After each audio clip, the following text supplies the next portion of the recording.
Hello friends, welcome to my channel. தேர்தல் பத்திரம் என்றால் என்ன? ஸோ எம்பி எலெக்ஷன், பாராளுமன்ற, லோக்சபா எலெக்ஷன் நடந்துட்டுருக்கு. ஸோ இப்போ நடுவுல வந்து பார்த்தீங்கன்னா, ஒரு 1 வீக்கா தேர்தல் பத்திரம், ஸோ எஸ்பிஐ வந்து வெளியிடணும், அஃபிஷியல் தகவல்கள அப்படின்னு சொல்லிட்டு ஏகப்பட்ட நியூஸ் பார்த்துருப்பீங்க.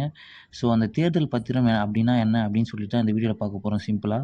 ஸோ தேர்தல் பத்திரம் அப்படின்னா என்னன்னா, ஒரு நிறுவனம் வந்து பார்த்தீங்கன்னா, ஒரு குறிப்பிட்ட கட்சிக்கு, அவங்க விரும்புற கட்சிக்கு ஸோ நிதிய வழங்கலாம். அத வந்து பார்த்தீங்கன்னா, அந்த பணமா வழங்காம தேர்தல் பத்திரமா வழங்குனா, ஸோ இத்தனை லட்சத்துக்கு வந்து பார்த்தீங்கன்னா, எஸ்பிஐ கிட்ட நம்ம பத்திரம் வாங்கி அந்த பார்ட்டிக்கு வந்து குடுத்தோம்னா, அந்த பார்ட்டி அகைன் எஸ்பிஐ கிட்ட குடுத்தா அந்த அமௌண்ட்ட அவங்க குடுத்துருவாங்க. ஸோ இதுதான் தேர்தல் பத்திரம்.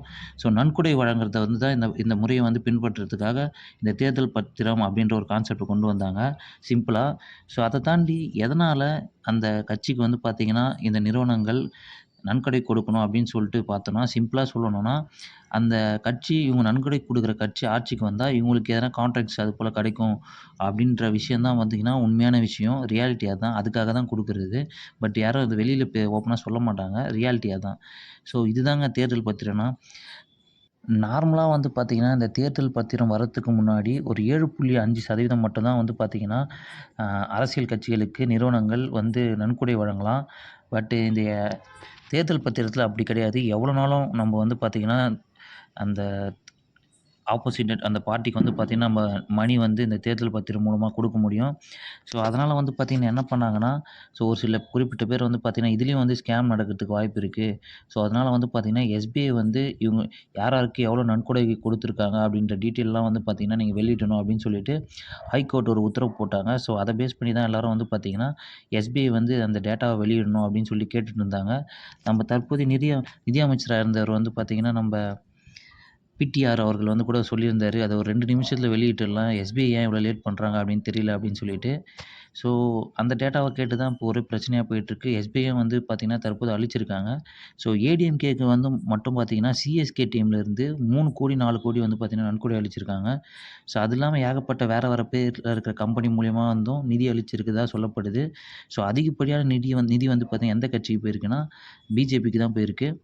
ஸோ நிதியே பெறாத கட்சி அப்படின்னு சொல்லிட்டு பார்த்தோம்னா, நாம் தமிழர் கட்சி தான். சுத்தமா எந்த நிறுவனமும் வந்து பார்த்தீங்கன்னா, அந்த கட்சிக்கு நிதியே வழங்கல. இந்தியாவிலேயே வந்து பார்த்தீங்கன்னா, சுத்தமா நிதி பெறாத ஒரு கட்சினா, அது நாம் தமிழர் கட்சியா மட்டும் தான் இருக்கு. தென் சிம்பிளா சொல்லணும்னா, ஸோ அந்த நிறுவனங்கள் வந்து பார்த்தீங்கன்னா, 7.5% வரைக்கும் நிதிய மட்டும் தான் பார்ட்டிங்களுக்கு வழங்க முடியும். பட் இந்த பாண்ட் மூலியமா வந்து பார்த்தீங்கன்னா, எஸ்பிஐ பாண்ட் மூலியமா லட்சக்கணக்கில, கோடிக்கணக்கில கூட வழங்கலாம். ஸோ, அதனாலயும் அதிலயும் ஸ்கேம் நடக்குது. ஸோ, அந்த கான்செப்ட்டும் வேஸ்ட் அப்படின்னு சொல்லிட்டு தான் வந்து கேஸ் போட்டு இப்போ எஸ்பிஐ கிட்ட டேட்டா கேட்டுருக்காங்க. யார் யார் எவ்வளோ குடுத்துருக்காங்கன்னு சொல்லிட்டு. இதுதாங்க தேர்தல் பத்திரம்னா. ஸோ, மணியா குடுக்காம அந்த பாண்ட வாங்கி அந்த பார்ட்டி கிட்ட குடுத்தா, அந்த பார்ட்டி அகைன் எஸ்பிஐ கிட்ட குடுத்து அ அந்த மணிய வந்து வாங்கிக்கலாம். இவ்வளோதான் கான்செப்ட்டு. எஸ்பிஐ கிட்ட ஏன் வந்து இந்த பொறுப்ப ஒப்படைச்சிருக்காங்கன்னா, அதுதான் வந்து ஃபர்ஸ்ட்டு நேஷனலைஸ்ட் பேங்க் இந்தியால. தேசியமயமாக்கப்பட்ட வங்கி, முதல் வங்கி ஸ்டேட் பேங்க் ஆஃப் இந்தியா தான்.